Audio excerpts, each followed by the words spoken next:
Hello, this is Reverend Robert Jones, and welcome to another edition of Blues Chronicles. Today we continue our East Coast journey and meet one of the greatest guitarists of all time, Reverend Gary Davis.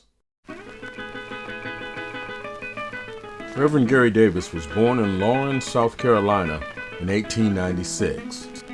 Although he wasn't born blind, it's believed that he became blind as an infant as a result of an ointment that was placed in his eyes. Among his first recordings was the Cross and Evil Woman Blues, recorded in 1934.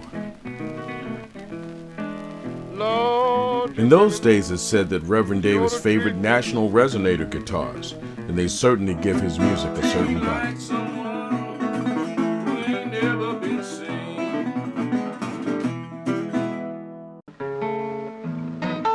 Somewhere around 1933, Gary Davis became an ordained minister. In the mid-40s, though, Reverend Davis moved to New York City and came to favor big-bodied Gibsons, especially the legendary J200. He often referred to his guitar as Miss Gibson. Reverend Gary Davis's style had been somewhat informed by the playing of Blind Blake, but to this, Davis added an elaborate call and response and a sophisticated bass that could only be called syncopated.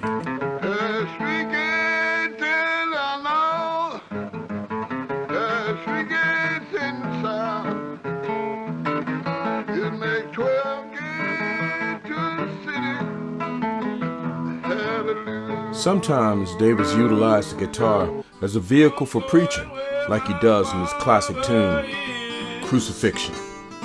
I'm going where my Father is. Say glory be to God. Hallelujah. I'm going where my Father is. On the other hand, sometimes Reverend Davis's guitar was playful, like his song, Sally, Where'd You Get the Liquor From?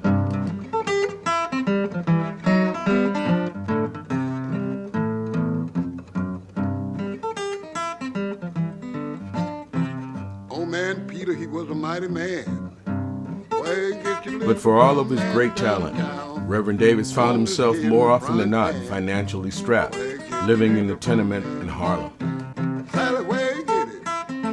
But that all began to change with the folk boom of the 1960s.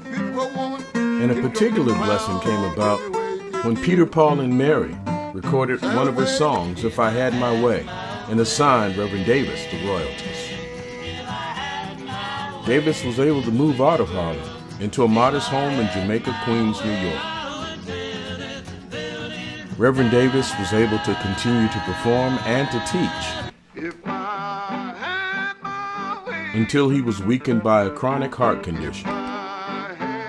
Reverend Gary Davis died of a heart attack on May 5th, 1972, and is buried in Rockville Cemetery in Lynbrook, New York.